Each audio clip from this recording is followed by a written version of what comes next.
Bismillahirrahmanirrahim. Assalamualaikum warahmatullahi wabarakatuh. Qadiri ya khuna sabani mizar. Usulna jami syekh. Umela syekh Imam Abdul Wasil syekh. Abdul Wasil syekh.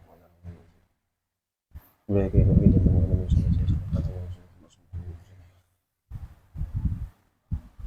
izin arkan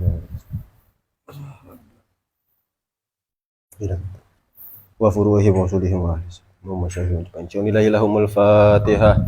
A'udzu billahi minasyaitonir rajim. Bismillahirrahmanirrahim. Alhamdulillahirabbil alamin. Arrahmanir rahim. Maliki yaumiddin. Iyyaka na'budu wa iyyaka nasta'in. Ihdinas siratal mustaqim. Siratal ladzina an'amta 'alaihim ghairil maghdubi 'alaihim waladdallin. Tsumma ila abaina wa abaikum wa ummahatina wa ummahatikum wa masyayikhina wa masyayikhikum wa jami'il wa li jami'il muslimin wal muslimat wal mu'minin wal mu'minat allahiyya minhum wal amwat min masyariqil ardi ila maghribiha bariha wa batin wa assalamu alaikum warahmatullahi wabarakatuh. Syafaati Rasulullah sallallahu alaihi wasallam. Allahumma baligh maqasidana bismil masraril Fatihah. A'udzu billahi minasyaitonir rajim. Bismillahirrahmanirrahim. Alhamdulillahirabbil alamin arrahmanir rahim maliki yaumiddin. Iyyaka na'budu wa iyyaka nasta'in. Ihdinas siratal ghairil maghdubi 'alaihim waladdallin. Alhamdulillahirabbil alamin. Wassalatu wassalamu ala asyrafil anbiya wal mursalin sayyidina Muhammadin nabil qasim amin wa ba'du. Rabbi shrah li sadri wa yassir li amri wahlul 'uqdatam min lisani yafqahu qawli. Allahumma arinal haqqo haqqan warzuqna ittiba'ah wa arinal batila batilan warzuqna ijtinabah. Radina billahi rabba wa bil islami dina wa bi sayyidina Muhammadin nabiyya wa rasula wa bil qur'ani imam. Amma ba'd. Bismillahirrahmanirrahim. Kembali lagi bersama kami yang insyaallah pada malam hari ini alhamdulillah kitab Kifayatul Awam bisa kita hatamkan. Nah, kemarin sempat bincang-bincang ada salah satu hal yang unik. Malam ini kajian kita ini adalah malam atau pertemuan ke berapa? 36. Nah, sementara Sohibul Kifayatil Awam itu wafat atau meninggal pada tahun 1236. Sebuah kebetulan yang sangat unik. Jadi ya, biar semangat aja. Ya meskipun tidak bisa dikatakan ilmiah, cuman kebetulan saja. Kalau tadi saya lihat di kajiannya Habib Ali Bakir itu udah sampai di episode 22 kalau nggak salah, di sifat kalam. Kifayatul Awam juga. Hah? Kifayatul Awam juga. Kita waktu itu di episode 22. Oh iya? Enggak, saya tanya. Oh, nggak tahu itu. Nggak tahu. Dan satu kebetulan yang sampai 2 kali ya kebetulannya. Oke, kita sudah masuk ke fase-fase akhir dari kitab Kifayatul Awam. Kita langsung mulai saja ya. Bismillahirrahmanirrahim. Qala al-mu'allif rahimahullahu taala bihi wa nafa'ana bihi wa bi ulumihi wa amaddana fi madadihi wa anwarihi fid dharain amin. Amin. Bismillahirrahmanirrahim. Al-imanu lughatan. Kalau di kitab saya ini di halaman 145. Al-imanu lughatan, adapun iman secara bahasa ialah mutlaqut tasdik, membenarkan secara mutlak. Gampangnya mutlak yang dimaksud di sini adalah 100%, tanpa bisa diganggu gugat, tanpa ada kendor, begitu ya kira-kira ya. Nggak ada kendor sama sekali ya begitu. Jadi betul-betul membenarkan. Wa minhu qauluhu ta'ala, terdapat dalam firman Allah Ta'ala hikayatan, satu kisah an auladi Ya'qub, tentang putra Nabi Ya'qub.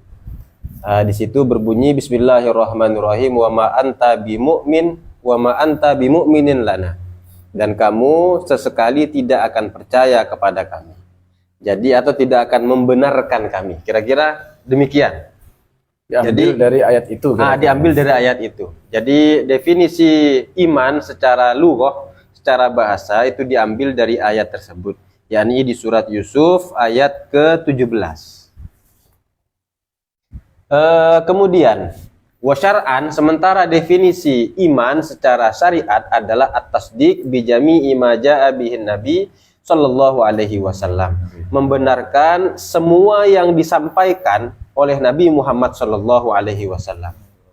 Yang menarik di sini adalah Iman itu kan didefinisikan dengan mutlaqut tasdik, membenarkan secara mutlak 100% tanpa ada keraguan sama sekali. Kalau kita lihat dari kacamata mantik, lebih tepatnya di Sulamul Munawwarah, di situ dijelaskan oleh Syekh Abdurrahman bin Muhammad As-Shaghir Al-Akhdar, idraku mufradin tasawuran ulim wa darku nisbatin bitasdiqin wusim wa qaddimil alwala indal wada'i li annahu muqaddamun bitabai. Kalau hanya pengetahuan saja itu disebut tasawur atau konsepsi, sementara jika ada penisbatan nilai itu disebut justifikasi. Kemudian konsepsi ini lebih dahulu secara penempatan dibandingkan dengan tasdik, dibandingkan dengan penilaian. Jadi ada konsepsi dulu, baru kemudian ada tasdik. Ada konsepsi dulu, baru kemudian ada justifikasi. Apa gampangnya itu? Konsepsi gambaran paling ya. Nah, konsepsi itu pemahaman kira-kira. Pemahaman. Kemudian setelah ada pemahaman, baru kemudian ada penilaian. Misalnya, saya terlebih dahulu harus punya pemahaman tentang HP sebelum menilai bagaimana HP itu. Misalnya HP ini bagus, katakanlah ini misalnya HP Oppo. Meskipun malam ini kita tidak di tidak di endorse. HP Oppo, HP bingung. Ditanya HP apa? HP Oppo katanya. Tanya balik. Sebelum kita menilai bahwa HP Oppo itu bagus misalnya, kita terlebih dahulu harus punya pengetahuan atau konsepsi tentang HP Oppo itu. Nah, maka dengan demikian bisa kita simpulkan bahwa penilaian kita terhadap sesuatu itu bergantung kepada sejauh mana kita memahami sesuatu itu. Nah, sekarang kita sedang membahas tentang iman yang maknanya adalah tasdik, membenarkan. Pembenaran kita terhadap sesuatu. Waalaikumsalam warahmatullahi wabarakatuh. Makasih dulu. Pembenaran kita terhadap sesuatu itu bergantung kepada sejauh mana, selengkap mana konsepsi yang kita miliki tentang sesuatu itu. Misalnya, dalam akidah itu kan kita beriman kepada Allah dan kepada para rasul misalnya. Waalaikumsalam warahmatullahi wabarakatuh. Masya Allah, Masya Allah. Silakan. dua ustadz yang sudah mulai tidak soleh.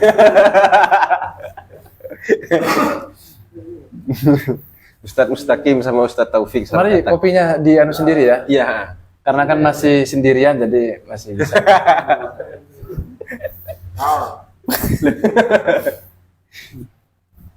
Oke. Membenarkan itu harus didahului dengan pengetahuan. Kira-kira pendek kata begitu. Nah, benarnya sebuah penilaian yang kita lakukan itu bergantung kepada seberapa lengkap pengetahuan yang kita miliki tentang sesuatu. Atau misalnya punya gambaran, gambaran lain misalnya. Kemarin saya jalan-jalan dengan Ustadz Taufik misalnya. Saya bilang begitu. Saya bilang saya jalan-jalan dengan Ustadz Taufik, tapi Ustadz Taufik itu yang mana saya tidak tahu. Kan tidak bisa begitu kan? Jadi saya punya gambaran dulu tentang Ustadz Taufik itu siapa, kemudian orangnya, ciri-cirinya bagaimana, baru kemudian saya bisa menilai, bisa menjustifikasi, bisa mentasdik bahwa saya semalam jalan-jalan dengan Ustadz Taufik. Gitu ya kira-kira gampang. Iya. Misalnya dalam akidah itu kan kita beriman kepada Allah sebagai satu-satunya Tuhan, kemudian yang kedua adalah beriman kepada Nabi Muhammad SAW sebagai utusannya dan sebagai Nabi yang terakhir. Nah, kalau kita tidak punya pengetahuan tentang Allah itu bagaimana, kemudian tentang Nabi bagaimana, mustahil kita bisa menjustifikasi atau membenarkan Allah sebagai Tuhan dan Nabi Muhammad sebagai utusannya. Masa? Iya. Setidaknya harus punya pengetahuan dulu. Oh iya. Iya, harus punya. Walaupun sedikit terlepas dari pengetahuannya itu utuh atau tidak. Itu catatannya. Jadi kalau pengetahuannya kosong, betul-betul nggak tahu, terus apa yang mau dinilai? Ya. Nah, makanya kalau orang-orang yang baru mau login, setahu saya, mereka itu meskipun beberapa menit diajarkan terlebih dahulu. Dalam Islam kita meyakini bahwa Tuhan kita adalah Allah dan Dia satu-satunya Tuhan yang berhak untuk disembah. Sementara Nabi Muhammad adalah utusannya. Punya pengetahuan tentang itu, baru kemudian melakukan pengucapan 2 kalimat syahadat untuk membenarkan di dalam hatinya. Nah, kira-kira demikian. Saya kasih tambahan sedikit. Iya. Berkaitan dengan kalimat iman tadi yang secara bahasa adalah Mutlaq tasdik. mutlak tasdik atau kepercayaan secara mutlak, yang itu diambil dari surah Yusuf ayat ke-17, wa ma anta bimu'minin lana. Ada keterangan menarik di sini yang ditulis oleh Syekh Ibrahim Al-Bajuri dalam hasiahnya, yakni Tahqiqul Maqam. Beliau menyebutkan ada salah satu asmaul husna atau asmanya Allah itu namanya adalah Al-Mu'min. Al-Mu'min. Kita disebut mukmin, orang beriman kan. Yeah. Allah disebut Al-Mu'min. Tuh. Gimana tuh maksudnya? Apakah Allah beriman? Ternyata tidak begitu. Maknanya mukmin adalah famaknahu, maknanya adalah kira-kira kata beliau itu yang disebut mukmin untuk Allah itu bukan sama seperti manusia, yang mana manusia artinya beriman. Allah tidak begitu. Mukminnya Allah yang dimaksud itu adalah membenarkan terhadap risalah yang dibawa oleh apa yang dibawa oleh para rasul itu. Oh, gitu maknanya. Apa buktinya kalau Allah itu membenarkan? Kemarin sudah kita bahas di sifat sidik. Yakni Allah membenarkan kejujuran atau kebenaran para nabi itu dengan mendatangkan mukjizat. Jadi Allah Al-Mu'min itu maknanya adalah Allah zat yang membenarkan terhadap apa yang telah dibawa oleh para rasul, atau Allah itu membenarkan risalahnya para rasul dengan memberikan mukjizat kepada para rasul itu sendiri. Nah, itu sedikit tambahan dari kitab Hasyiah Tahqiqul Maqam, yakni hasiahnya Kifayatul Awam ini. Mungkin itu sedikit tambahan dari saya. Oh lagi dong. Oh, lagi silakan. Tadi mutlaq tasdik diartikan apa? Pembenaran secara mutlak. Secara mutlak, secara tak longgar gitu ya. Iya, betul. Kalau kita raba-raba. Raba-raba. biasanya itu Ya enggak apa-apa diraba Ustaz Bayu. kita elus-elus sebentar. Artinya ini kalau secara lulutan itu biasanya masih umum-umum aja kan ya. Seraya mutlaq tasdik ini kalau kita endus-endus, dia masuk ke kategori idhofatus sifah ilal mausuf. Jadi ada sifat yang dimudofkan ke mausufnya. Jadi kalau mau disederhanakan, mutlaq tasdik berarti atasdikul mutlaq. Nah, atasdikul mutlaq tuh kalau kita arahkan ke gaya air mutlak, berarti air yang tanpa embel-embel. Jadi kata-kata mutlak di situ sekedar Memperkuat tasdik gitu ya? Enggak. Gimana tuh? Enggak ada efek penguatannya. Jadi lebih ke penekanan. Mutlaq tasdik berarti tasdik aja tanpa embel-embel. Misalkan kalau kita pakai arti yang lebih sederhana, tasdik ini percaya. Sudah gitu aja. Ya udah, kayak kita ngartikan ayat tadi wa ma anta bimu'minin lana. Kalau kita lihat di ayatnya itu kan dan engkau tentu tidak akan percaya kepada kami. Ya, Nabi Yakub tuh ya. Nabi Yakub diceritakan oleh putra-putranya bahwa Nabi Yusuf sudah dimakan domba. Dimakan serigala. Kemudian walaupun kami ceritakan wa ma anta bimu'minin lana. Ya, sekedar percaya aja. Nah, ntar baru dispesifikkan lagi makna yang percaya aja itu dengan makna secara syar'annya tadi. Itu bukan percaya doang, tapi percaya bijami imaja. Dan tadi sedikit menyimplifikasikan bahasa mengakui sesuatu, yakin bahwa sesuatu memang benar atau nyata. Itu bahasa sederhana ya percaya. Kalau di KBBI. Iya, betul. Nah, jadi kalau justifikasi dan lain-lain, bahasa sederhananya mungkin ada yang bayi-bayi, pecinta bahasa bayi mungkin bisa pakai bahasa percaya. Ya. Soalnya ini Ustaz Bayu, perlu ditekankan bahwa tasdik yang dimaksud di sini adalah membenarkan, tidak hanya diterjemahkan atau dimaknai dengan percaya. Soalnya seringkali percaya ini disinonimkan dengan ngotot. Oh gitu. Iya. Jadi di sini tasdik punya definisinya sendiri. Iya. Jadi saya percaya bahwa Allah itu adalah Tuhan. Misalnya. Apa buktinya? Misalnya kita tanya begitu itu kan. Apa buktinya?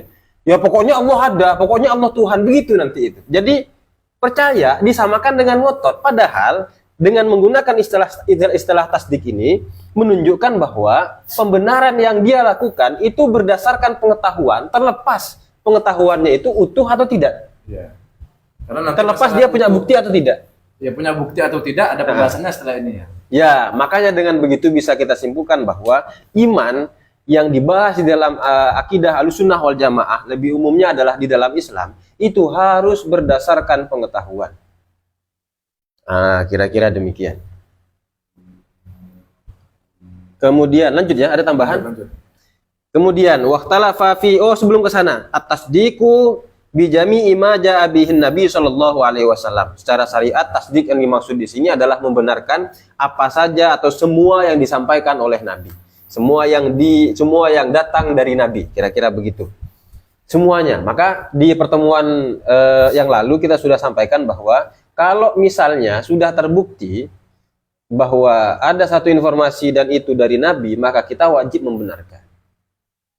Kalau sudah terbukti ya. Kalau semisal katakanlah ada hadis bla bla bla misalnya, kemudian dan seterusnya, dan belum terbukti bahwa itu dari Nabi, maka kita tetap harus mencari itu kan. Dan itu sudah ada di wilayahnya ulumul hadis ya kalau begitu itu ya. Apa yang diajarkan sama Nabi dan terbukti itu berasal dari Nabi, maka kita wajib membenarkannya. Ya, makanya dalam beberapa kasus kalau kita menemukan hadis yang seolah-olah secara sepintas kita pahami agak tidak masuk akal, begitulah ya. Kalau itu betul-betul hadis yang bersumber dari Rasulullah, minimal kita percaya dulu. Itu diajarkan oleh agama kan begitu. Kita percaya dulu sambil kita cari keterangan para ulama seperti apa.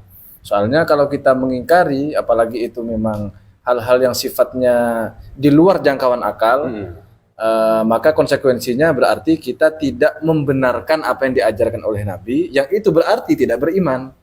Kalau menangguhkan gimana? Itu fatal. Nah, lebih baik begini. Lebih baik itu memang sejak awal saya menangguhkan, dalam arti bukan menangguhkan kepercayaan saya, bukan. Menangguhkan ini hadis ini sahih atau enggak sih, ini keterangan ini begitu. Sambil kita cari. Oh, kalau jelas ini keterangannya sudah menurut ahli hadis sudah sahih, ya menurut akal itu masuk akal atau tidak, ya mula-mula kita percaya dulu, membenarkan dulu. Kalau masih didoifkan? Ya? Kalau masih didoifkan, padahal udah jelas sahih. Masih didoifkan ya, kita lihat dulu itu yang mengatakan doif itu siapa kan begitu. Kalau setit, ya kan menurut al itu ya. Ya itulah pokoknya. Ini saya jadi moderator saja lah ya paling. Oke, kita lanjut. Waqtalafa fi makna tasdik bidzalik. Ada perbedaan terkait dengan makna tasdik. Faqala ba'duhum, sebagian ulama berpendapat huwal ma'rifah. Jadi maksud dengan tasdik itu adalah ma'rifah, mengetahui. Maka dengan begitu fakullu man arafa ma ja'a bihin Nabi sallallahu alaihi wasallam fahuwa mu'minun. Maka segala atau setiap orang yang dia itu mengetahui tentang informasi yang disampaikan oleh Nabi, fahuwa mu'min, maka dia itu tergolong sebagai orang yang beriman. Oke. Wa yuraddu ala hadza tafsir. Tetapi penjelasan ini ditolak. Kenapa? Annal kafir, bahwasanya orang kafir arifun, mengetahui, walaisa bimu'minin, tetapi mereka tidak beriman. Oke, berarti di sini ada dua pengertian ya, ada dua makna. Terkait dengan tasdik itu ada dua makna. Pertama yang dimaksud tasdik, membenarkan di situ. Pemahaman pertama adalah tasdik atau percaya itu berarti mengetahui. Sedangkan pemahaman ini kemudian ditolak oleh yang kedua. Pendapat yang kedua, yang mana menurut sebagian pendapat para ulama, ada kok sebagian orang yang mengetahui konsep ketuhanan tapi tidak percaya, tidak membenarkan. Seperti itu ya. Ini saya kan sebagai moderator nih ngasih pemetaan seperti itu. Betul. Kemudian wa hadza tafsir aidon la yunasibu qaulal jumhur. Tafsir seperti ini yang mengatakan bahwa tasdik adalah ma'rifah. Tasdik, membenarkan, yang dimaksud di sini adalah mengetahui. Itu juga tidak sesuai dengan pendapat mayoritas ulama. Innal muqallid mu'min, apa pendapatnya? Yakni bahwa orang yang taklid itu termasuk orang yang beriman. Orang yang hanya sekedar ikut-ikutan dalam agama, tadi kan, itu juga disebut sebagai orang yang mukmin. Ma'annahu laisa bi'arifin. Di sisi lain mereka juga tidak memiliki pengetahuan. Maksudnya tidak punya dalil untuk memperkuat apa yang diimaninya. Jadi bisa disimpulkan para ulama tetap mengatakan sekalipun ada orang yang keimanannya taklid, ikut-ikutan saja, mereka tetap dikatakan mukmin kok, sekalipun mereka tidak memiliki pengetahuan. Sebaliknya ada kok orang yang berpengetahuan tentang konsep ketuhanan, tapi dia masih belum tasdik, masih belum percaya. tentang konsep ketuhanan tersebut, tapi dia tahu. Gitu ya kesimpulannya. Betul, betul. Jadi tetap ya orang yang bertaklid itu keimanannya sah. Nah, yang tidak sah itu kalau dia itu menolak apa yang disampaikan oleh Nabi dan itu sudah terbukti dari Nabi. Baru itu imannya itu tidak sah. Bahasa lainnya apa? Apa? Iman yang tidak sah itu. Ya itulah pokoknya. Apa? Tahqiqu tafsirut tasdik. Sementara yang benar terkait dengan pemaknaan tasdik atau tafsir dari tasdik ini adalah bi annahu haditsun nafs at-tabi'u lil jazmi. Ialah pernyataan atau ucapan hati yang kemudian disertai dengan ketubuhan, disertai dengan kemantapan, keyakinan yang kokoh begitu. Itu yang dimaksud dengan tasdik. Jadi tasdik itu adalah hadisun nafs yang teguh, yang kokoh. Sawa'un kana yajzamu an dalilin wa yusamma ma'rifah. Baik itu kemantapannya disertai dengan dalil yang kemudian disebut dengan ma'rifah, au anit taklid atau dari taklid. Hanya tahu tanpa disertai dengan bukti. Maka dengan begitu fayakhrujul kafir, keluarlah orang kafir dari definisi tersebut. Nah, jadi dengan begitu tasdik itu adalah hadisun nafs, ucapan hati. Nah, li'annahu lam yakun indahu hadisun nafs, karena mereka orang-orang kafir itu tidak mengatakan atau tidak memperteguh apa yang disampaikan oleh Nabi dalam hatinya. Tidak ada hadisun nafs. Mereka hanya tahu tapi tidak mengatakannya atau membenarkannya di dalam hati, kira-kira begitu. Lianna makna hadisin nafs, karena makna dari pernyataan hati itu adalah antakul. Hendaknya engkau mengatakan raditu bima jaa bihin nabi sallallahu alaihi wasallam. Aku ridho, aku menerima dengan apa yang disampaikan oleh Nabi. Wa nafsul kafir, sementara ini jiwa orang-orang kafir itu la taqulu dzalik, tidak mengatakan hal itu. Dia hanya tahu saja tapi tidak membenarkan dalam hatinya. Oke, berarti kalau orang itu hatinya sudah tenang, tidak ada gejolak pertanyaan-pertanyaan keraguan ya, tentang keimanan ini, maka dia disebut sebagai orang yang beriman. Sementara kalau hatinya itu masih terus mempertanyakan dalam arti tidak membenarkan, maka belum bisa dikatakan sebagai orang yang beriman, seperti halnya orang-orang kafir di sini. Yang mana orang-orang kafir tidak mungkin mereka itu menerima terkait apa yang telah dibawa oleh Nabi, sekalipun secara pengetahuan mereka sudah mengetahui tentang konsep ketuhanan yang dibawa oleh para Nabi. Seperti itu kira-kira ya. Berarti orang yang sudah punya pengetahuan seperti itu, katakanlah sudah hatam nih kifayatul awam, berarti kan sudah punya perangkat pengetahuan. Kemudian kita juga di sisi lain membenarkan, apakah kita bisa disebut sebagai orang yang ma'rifatullah? Tidak. Kalau di mana di Kasifa yang kemarin kita kaji di Masjid Naksabanti itu kan, iman itu ada lima tingkatan itu kan. Tingkatan pertama itu adalah iman taklid, tahu tapi tidak disertai dengan bukti. Kemudian yang kedua itu dia tahu dan disertai dengan dalil. Mentok di situ kita itu mentok di situ. Ilmu yakin lah ya. Kalau enggak taklid ya pengetahuan atau keyakinan yang disertai dengan dalil, sudah. Di bawah-bawahnya atau seterusnya itu hanya untuk orang-orang yang khusus yang dikehendaki oleh Allah. Tuh, apa kita tidak dikehendaki oleh Allah? Dia dikehendaki, cuman nggak ke sana. jauh gitu. Mudah-mudahan tapi akan sampai ke sana. Siapa tahu dipilih sama Allah kan. Mudah-mudahan. Wadakhalal muqallid. Maka dengan begitu orang yang taklid juga termasuk di dalamnya, termasuk dalam definisi tadi bahwa mereka orang-orang taklid adalah orang-orang yang mengatakan atau menerima dalam hatinya terkait dengan apa yang disampaikan oleh para nabi. Fa innahu indahu hadisun nafsin tabi'un lil jasmi wa illam yakun jasmuhu an dalilin. Karena mereka orang-orang yang taklid itu mengatakan dalam hatinya disertai dengan kemantapan, meskipun mereka itu tidak berangkat dari sebuah dalil, dari sebuah argumentasi. Percaya kepada Allah, ya percaya, apa buktinya? Aduh, saya nggak tahu, misalnya begitu. Orang yang seperti ini imannya sah dan juga masuk ke dalam definisi yang dijelaskan sama Imam Fudoli di sini, bahwa tasdik adalah hadisun nafs. pernyataan hati. Ada tambahan barangkali terkait ini Ustaz Bayu? Atau Ustaz, ada tambahan? Berarti di masa lalu itu gimana itu? Apa itu? Layak fitaklil. Itu kan salah satu pendapat. Salah satu pendapat. Oh, yang di awal-awal itu ya. Pada akhirnya Imam Fudoli Tetap mengatakan berdasarkan jumhur ulama. Berdasarkan pendapat jumhur ulama tadi disebutkan bahwa para mayoritas ulama itu mengatakan orang yang sekalipun keimanannya itu taklid, selagi dia masih membenarkan dan pembenaran itu tidak muncul dari dalil, itu tetap disebut sebagai orang yang mukmin, imannya sah. Sementara yang mengatakan sebelumnya itu di awal-awal kitab ini layak fit taklid wal muqallid kafir begitu. Itu kan mengutip pendapatnya Imam As-Sanusi dan Imam Ibnul Arabi. Yang kemudian setelah diriset kembali oleh Imam Al-Fudoli ini Ternyata betul. Ternyata betul. Ternyata betul. Betul maksudnya ini tidak ada ini, tidak ada. Iya, kabarnya katanya kan Imam Sanusi cancel. Mengcancel apa ya?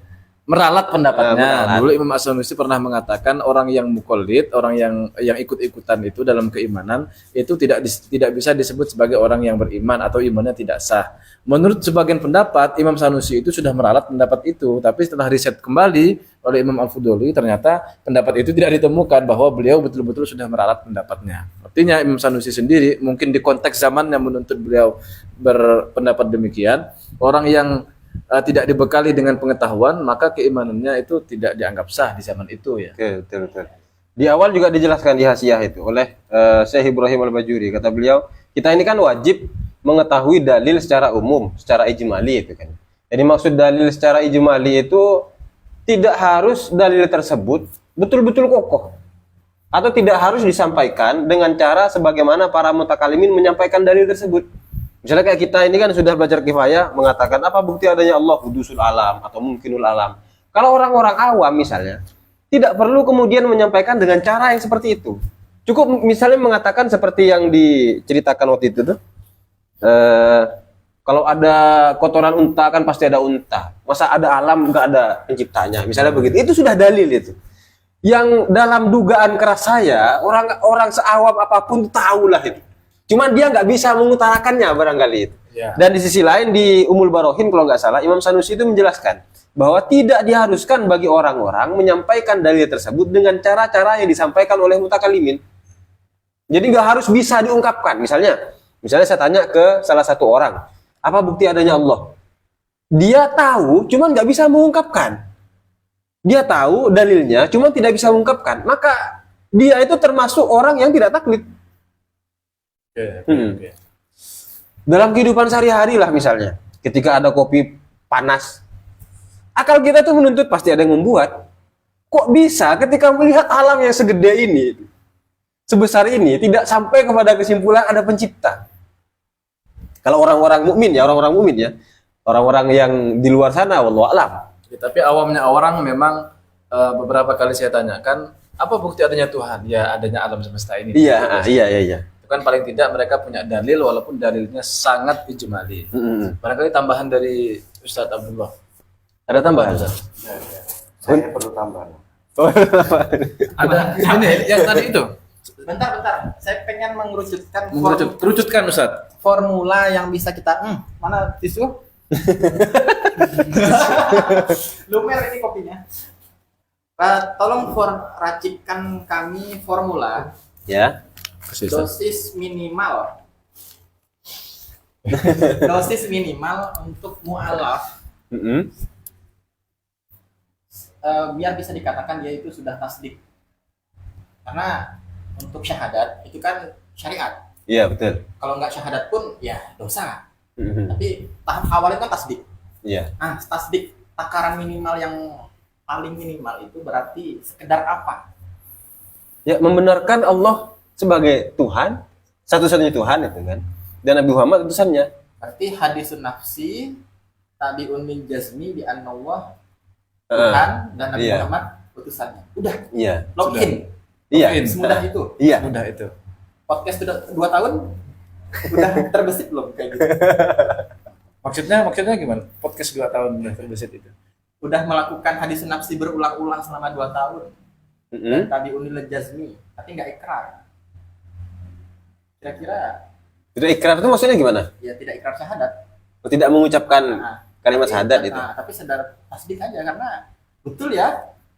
Nah, karena ini kan tasdik itu letaknya kan di hati. Oh iya. Nah, tasdik kan letaknya di hati. Sementara pengucapan dengan lisan 2 kalimat syahadat itu kan ya letaknya di lisan kan. Dan itu demi kepentingan syariat. Yang kalau semisal katakanlah ada orang tidak dia beriman dalam hatinya tapi tidak mengucapkan 2 kalimat syahadat, tidak ada saksinya juga. Tidak ada mendeklarasikan. Nah, tidak mendeklarasikan, maka yang bahaya itu nanti ketika yang bersangkutan meninggal. Bagaimana kita memperlakukan mereka? Ya itu. Dan peristiwa seperti itu pernah terjadi di Singkawang. Oh gitu ya. Pernah terjadi. Ada sepasang suami istri nikah itu kan, yang suami itu mualaf, kemudian cerai nih, lama enggak ketemu. Ya. Lama enggak ketemu baik dari pihak keluarga si istri ataupun pihak keluarganya dia.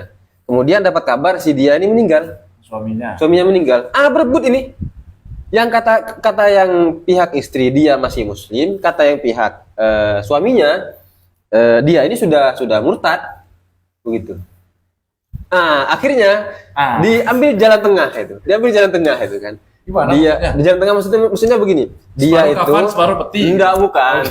Dia itu sebelum dimakamkan diadakan ritual-ritual tertentu dalam agama asalnya itu. Kemudian setelah dilakukan itu baru nanti dikafani kemudian dikubur. Di pemakaman? Muslim. Oh, enak. Diambil jalan tengah begitu. Enak. Untung nggak dikremasi itu kan. Ya. Itu kan dampak nggak syahadat. Iya. Dari warisan, nggak bisa nikah, nggak dapat waris, nggak bisa seperti itu. Cuman saya menginginkan formula tasdik minimal. Karena misalkan anggaplah non muslim, dia sudah melakukan tasdik minimal dengan tadi Iya. hadisun nafsi dan tabi'un jazmi. Terus besoknya murtad. Dalam arti nggak jadi gitu. Iya. Besoknya lagi ikut podcast lagi misalkan, muncul lagi. Iya. Jadi berkali-kali pemurtadan itu terjadi. Jadinya. Tapi dia tidak mengucapkan 2 kalimat syahadat dengan lisannya. Ya enggak. Enggak. Makanya dari apa yang tadi saya sampaikan itu Satu Bayu, poinnya adalah begini. Karena tasdik itu di hati, maka dengan begitu kita nggak bisa sembarangan menilai seseorang ini kafir ini bukan. Ngerti nggak sih maksud saya? Yang kita hukumi dari dohirnya itu. Iya. Misalnya kita melihat, mohon maaf, saudara kita yang Chinese misalnya Cina itu. Ketika ketemu baru belajar tauhid. Rasis tuh kalau bilang Cina gitu. Tionghoa. Oh, Tionghoa, ya betul. Ya apalah itu terserah itu. Baru ketemu misal. Karena baru ngaji tauhid itu kan yang kemarin wal muqallid kafir itu kan. Ketemu dengan mereka kafir begitu. Sementara kita kan nggak tahu kan apakah mereka itu sedang dalam pencarian kebenaran, mana nih agama yang benar. Kan kita nggak tahu kan maksudnya. Secara dohir ya kita nilai mereka itu kafir secara dohir. Tapi pada batinnya kan kita nggak tahu. Ya. Di situ letaknya Ahlussunnah wal Jamaah sebenarnya. Nanti ada di bab tentang kabair itu, pembahasannya antara Ahlussunnah wal Jamaah, kemudian ada Murji'ah, ada Khawarij itu Ya, kan di LKS ilmu kalam itu kan. Betul. Iya. Penuduhan itu memang nggak dikeluarkan, tapi lebih memposisikan misalkan dia tadi bertanya, Pak Ustadz, saya itu Kayaknya ini pengalaman di majelis ini. dianggap sudah muslim itu pas yang mananya ya? Nah gitu dia. Kan perlu penilaian dari kita kan, Iya, dalam iya. dari sisi formulasi racikan tadi. Oh iya. Ya tadi itu sebagai kembali ke 2 kalimat syahadat. Membenarkan Allah sebagai satu-satunya Tuhan dan Nabi Muhammad adalah utusannya. Wah, berarti saya sudah sempat murtad beberapa kali, Pak Ustadz ya. Minta maaf lah saya ya. Gitu ya. Berarti tinggal Kalau tadi Maksudnya kok bisa murtad gimana maksudnya, Ustaz? karena ini awalnya dia meyakini itu, kemudian ragu lagi. Itu kan berarti kan tidak tabi lil jazmi berarti. Iya. Sejak awal tidak begitu maksudnya. Harusnya dalam pencarian Tuhan ya, yang itu tidak mungkin dilakukan oleh para nabi. Dalam pencarian Tuhan ini antara beberapa agama nih dipelajari masing-masing konsep ketuhanannya bagaimana, lalu sampailah pada kesimpulan oh iya ternyata Islam ini paling tidak lah dengan beberapa dalilnya ini kayaknya yang paling masuk akal. Akhirnya dipertimbangkan gimana ya saya masuk Islam enggak ya? Nah, nanti kalau sudah ada hadisun nafsi at-tabi'u lil jazmi, itu baru kemudian masuk Islam. Kokoh tuh. Tapi belum syahadat. Nah, itu dia. Secara hati berarti dia sudah beriman. Masalahnya dia tidak mengucapkan, berarti pemberlakuan syariat secara sosial itu ya kita tidak tahu. Jadi hakul adami sesama manusianya itu ya kita tidak bisa memberlakukan. Kalau tadi ada Ustaz Bayu terjadi ke murid saya sendiri itu. Dia kemarin ke Malaysia itu kerja, nyampe di sana ditanya namanya sama bosnya itu. Bosnya itu kebetulan orang Tionghoa. Namanya siapa? Disebutkan namanya, tanggal lahirnya berapa? Disebutkan, kemudian sama dia itu dibawa ke ini tempat ibadahnya itu. Kemudian didoakan dan seterusnya. Dibuatkan kartu. Ada namanya itu ditulis dengan bahasa Cina gitu itu. Kemudian dikasih, kamu pegang ini, tadi sudah saya doakan. Kamu biar selamat di sini. Gitu. Akhirnya dia ragu dong. Ini saya pindah agama atau bukan itu kan? Atau enggak itu kan? Akhirnya tadi WA ke saya. Kemudian saya balas, kamu masih meyakini Allah sebagai Tuhan enggak? Saya bilang. Iya Pak, jelas itu kata dia itu kan. Enggak mungkin saya ini yang menolak itu. Masih meyakini Nabi Muhammad sebagai, iya masih. Itu berarti kamu beriman. Boleh jadi itu adalah apa? Semacam jimat mungkin biar dia selamat karena kan di rantauan. Ada loh yang masih belum tahu gitu dulu. Iya. Dengan apa namanya? Dengan konsep-konsep seperti itu. Karena yang lagi viral itu kan saya sudah syahadat bahkan. Iya. Itu Ya, syahadat ini kan memang semacam katakanlah hitam di atas putih lah kalau dalam kehidupan keseharian kita. Hati di satu sisi itu poin pentingnya, tapi yang tidak kalah penting adalah mendeklarasikan itu sehingga orang-orang yang lain itu tahu bahwa dia sudah beriman. Sebenarnya tanpa mendeklarasikan pun dia sudah termasuk sebagai orang yang beriman, karena yang disebut iman sendiri tadi sudah kita bahas bersama, mutlaqut tasdik. Tasdiknya li jami'i ma jaa bihin nabi. Yang disebut dengan tasdik di situ adalah haditsun nafsi at-tabi' lil jazmi. Kan begitu. Jadi alurnya sudah jelas. Entah itu jazamnya tadi, ketenangan hatinya itu muncul dari dalil atau tidak. Yang penting dia percaya. Oh, saya percaya, saya yakin bahwa Tuhan kita semua adalah Allah. Apa yang dibawa oleh Nabi Muhammad semuanya benar. Itu selesai. Atau kalau saya statementnya, yaudah, yang kemarin jangan kau pikirkan, sekarang Kamu beriman udah itu ya. Ya mulai dari sekarang dia yakini dan nonton dari awal podcast kita ini. Dari jilid 1 episode 1 sampai episode ke-36 ini. Kalau kata kayak kita itu kayak Dhafri Zuhri kata beliau, kalau Anda bingung mencari jalan keluar, maka kembalilah ke jalan masuk. Jadi kalau semisal ada orang dia itu setelah melakukan sesuatu misalnya, dia ini murtad atau enggak? Tinggal dilihat itu kan. Dia itu kembali ke jalan masuk atau tidak? Dia kan masuknya kan lewat asyhadu an la ilaha illallah wa asyhadu anna muhammadar rasulullah, bersaksi bahwa tiada Tuhan selain Allah dan Nabi Muhammad adalah utusan Allah. Kalau dia keluar dalam arti melanggar salah satu dari dua kalimat syahadat itu, dia kafir. Kalau ragu tinggal syahadat lagi kan. Iya kan, selesai kan. Dan biasa ada fluktuasi seperti itu dalam hal keimanan, karena di hasiahnya ini juga ada keterangan. Oh iya, itu dari Ibnul Qayyim. Ya, bahwa iman itu yazidu wala yanqus. Ada iman itu yang dia selalu bertambah dan tidak mungkin berkurang. Wahwa imanul anbiya.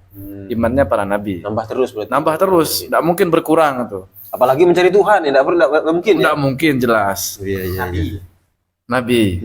Kemudian yang kedua ada iman yang la yazidu wala yanqus, tidak bertambah juga tidak berkurang. Wahwa imanul malaikah. Ini imannya malaikat, statis. Ya, statis. Begitu di situ terus aja. itu. Sedangkan ada juga tipe iman yang yazidu wa yanqus, kadang bertambah, kadang juga berkurang. Wahwa imanul mukmin. Imannya kita semua ini. Banyak uang iman, tidak ada uang ya kadang minum extra jos. Udah itu aja susu. Bingung nih. Yang terakhir itu.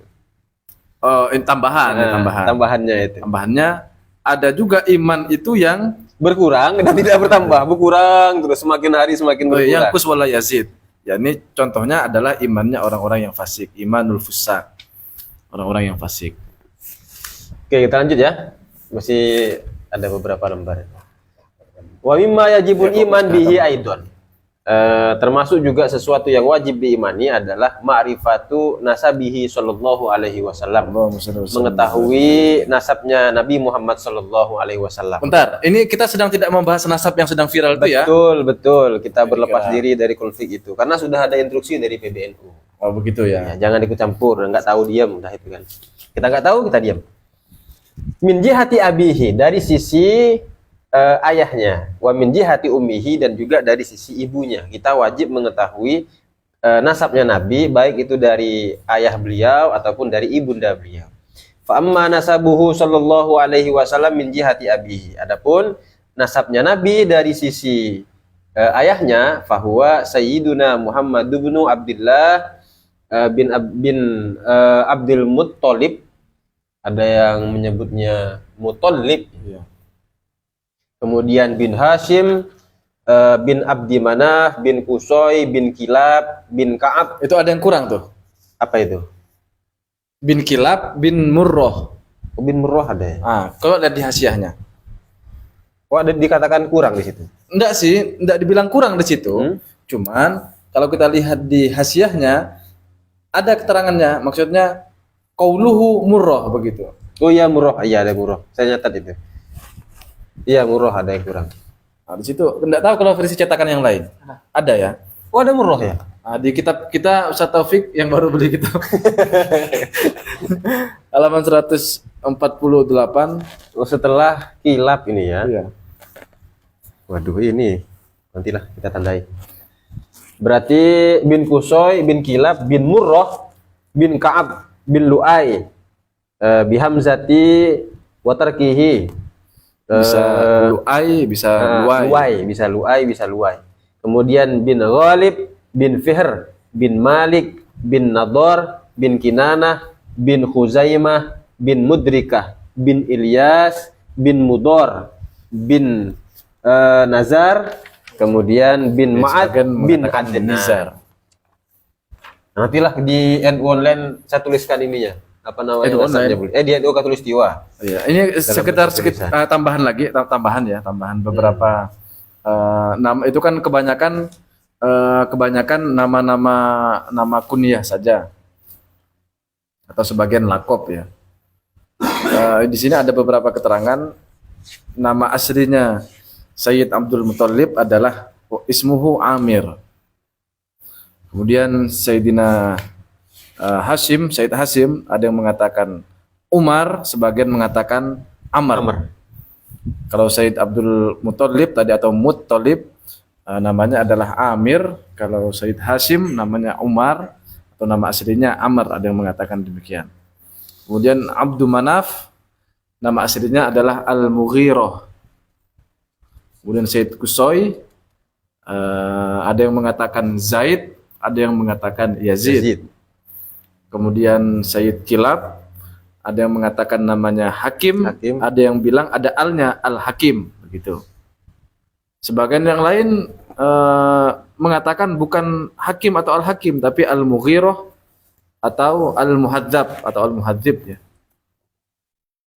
Kemudian mana lagi ya? Itu Murrah itu. Murrah itu sudah. Enggak ada di sini, tidak disebutkan. Kemudian bin Malik bin Nador tadi itu kan, bin Nador namanya adalah Qais nama aslinya. Kemudian bin Mudrikah nama aslinya adalah Amr al-Sahih. Menurut pendapat yang paling sahih, nama asli dari Sayyid Mudrikah adalah Amr. Wa kana fihi nurun Nabi sallallahu alaihi wasallam zahiran. Pada diri beliau ini nurnya Nabi Muhammad itu tampak jelas sekali. Kemudian ada Sayyid Ilyas yang mana namanya adalah Husain, kunyahnya adalah Abu Amr. Kunyah itu apa? Kunyah itu julukan ya. Iya kayak ini kan bapaknya Amr begitu kan. Oh iya. Terus lanjut. Kemudian Mudor. Nama aslinya adalah Umar, kunyahnya Abu Ilyas. Karena tadi punya anak namanya Sayyid Ilyas. Ini kunyah ini maksudnya begitu. Beliau ini punya anak namanya Ilyas, maka panggilannya adalah Abu Ilyas. Nah ini yang tadi kata saya ada yang lucu nih. Ini salah satu alasan kenapa beliau itu disebut sebagai mudor adalah karena yuhibbu syarbul laban al-madir. Beliau itu suka minum susu yang asam. Yakul. Oh. Tadi saya kepikiran, saya baca-baca ya. Kenapa kok beliau itu disebut sebagai mudor? Karena beliau itu suka minum susu yang madir, Oh, yang asam. Duh, kan Yakul kan? Berarti Yakul itu sudah ada sejak sebelum zaman Nabi. Ya, susu yang difermentasi. Cocokologi, Ya, cocokologi. ini kalau ketahuan sama Yakul ini langsung di branding.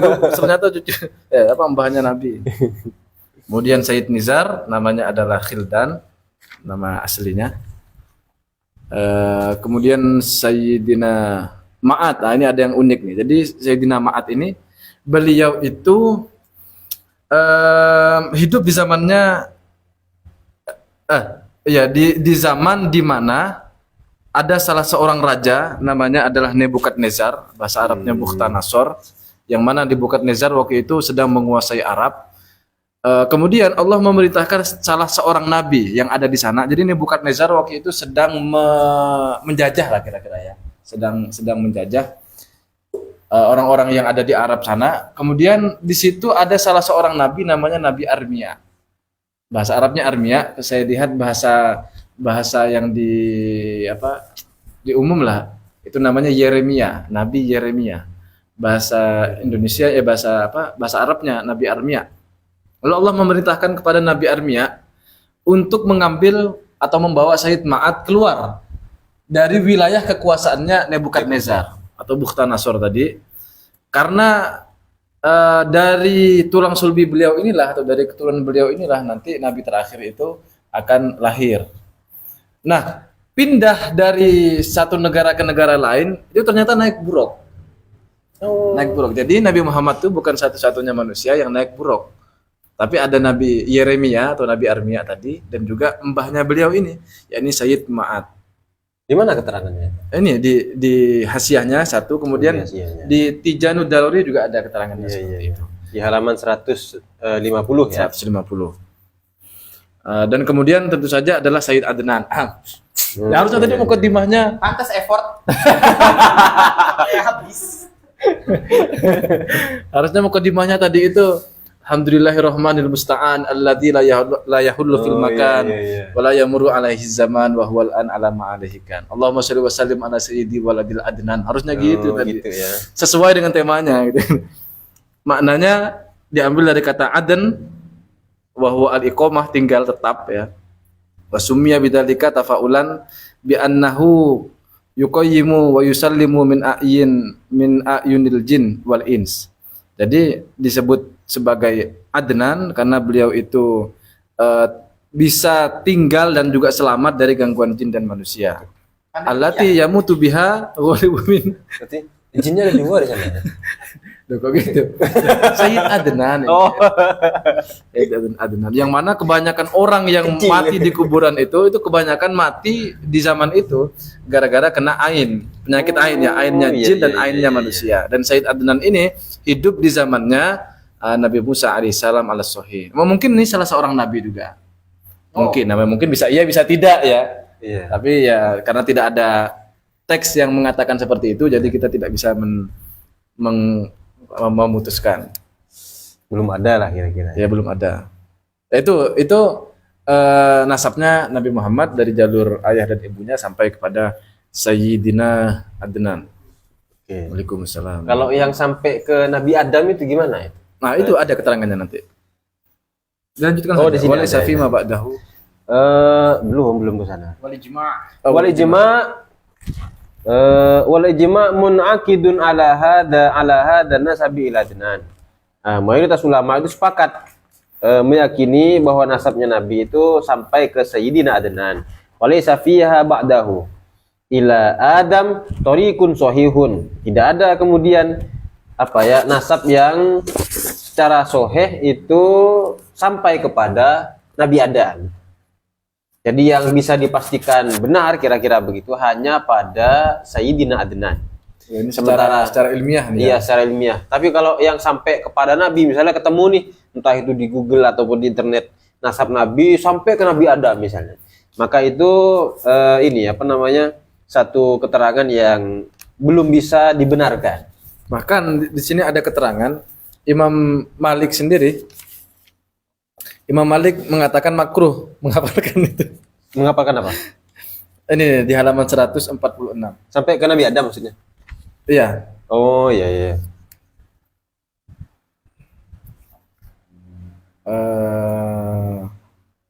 Wa ulima min dalika anal murad ma'rifatu nasabihi ila adnan faqat amma ma ba'dahu fala yajibu bila khilaf bal karrohahu al imamu malikin kama marro. Jadi Imam Malik sendiri mengatakan makruh untuk mengatakan atau bisa dikatakan menyebutkan nasabnya Nabi Muhammad yang lewat daripada Sayyidina Adnan karena secara ilmiah tidak bisa diverifikasi. Mungkin dapat dari secara spiritual lah ya, yang tidak bisa diverifikasi secara ilmiah. Kita lanjut ya. Wa amma nasabuhu sallallahu alaihi wasallam min jihati ummihi, adapun nasabnya Nabi, keturunan Nabi dari sisi ibundanya, yakni Aminah, Aminatu binatu Wahbi bin Abdi Manaf bin Zuhrah wa Abdu Manaf, hadza ghairu Abdu Manaf jaddihi. Abdu Manaf yang dimaksud di sini bukanlah kakeknya Nabi. Ya, Begitu ya, berarti Abdu Manaf yang berbeda kira-kira Sayyidah begitu. Aminah bin Wahab bin Abdi Manaf. Abdi Manaf di sini ini bukan dari jalur ayahnya gitu maksudnya. Oke. Kemudian bin Kilab ahadi ajdadihi Nah, kalau ini sallallahu memang, alaihi wasallam. ya, Kemudian memang berarti kan Aminah apa namanya? Aminah binti Ya, Wahab, kemudian binti Abdi Manaf bin Abdi Manaf, kemudian bin Zuhrah bin Zuhrah, kemudian Kilab. bin Kilab. Nah, Kilab ini yang dimaksud adalah kakeknya Nabi. Jadi nasabnya Nabi Dari jalur ayah. dari dan ibu. jalur ayah dan ibu itu ketemunya itu di apa Sayyidina namanya di Kilab. Sayyidina Kilab. Kemudian fatajtamiu ma'ahu. Oh, ini dijelaskan. Fatajtamiu ma'ahu sallallahu alaihi wasallam ummu fi jiddihi kilabun.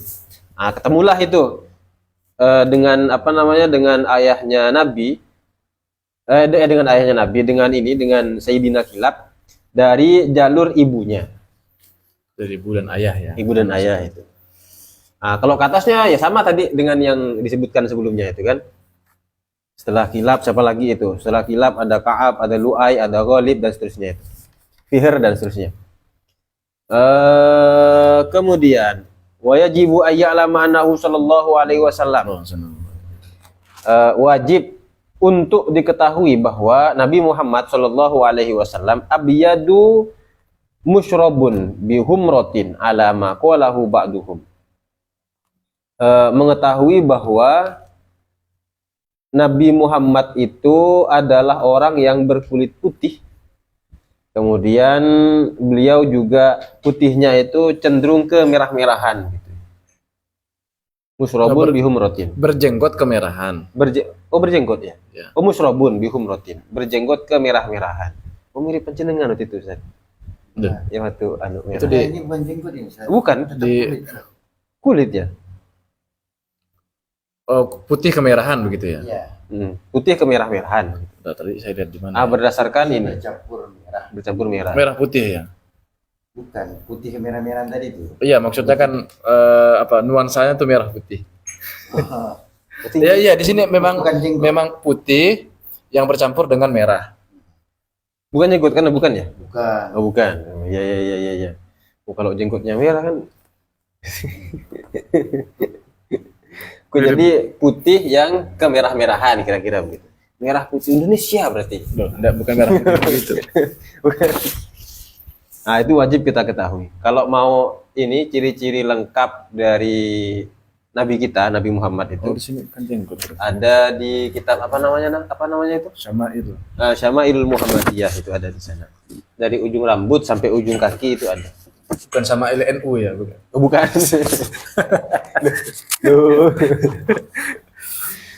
Wa hadza akhiruhu wa hadza akhiru ma yassarallahu bihi min fadlihi.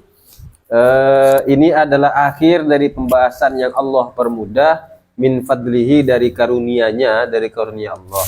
Sallallahu ala sayyidina Muhammadin. Semoga sholawat dan salam senantiasa terhaturkan kepada Sayyidina Muhammad wa ala alihi, dan juga kepada keluarga-keluarganya, wa ashabihi, dan para sahabat-sahabatnya, wa ala ahli baitihi, dan kepada para ahli bait, kullama, selamanya.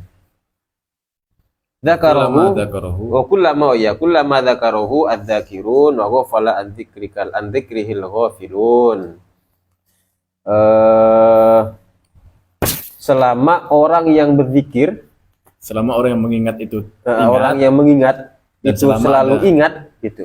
Bahwa fala antikrihil betul ya? anti krihil. Antikrihil ghafilun, dan selama orang yang lalai itu lalai atau selalu lalai mengingat Nabi, begitu ya kira-kiranya.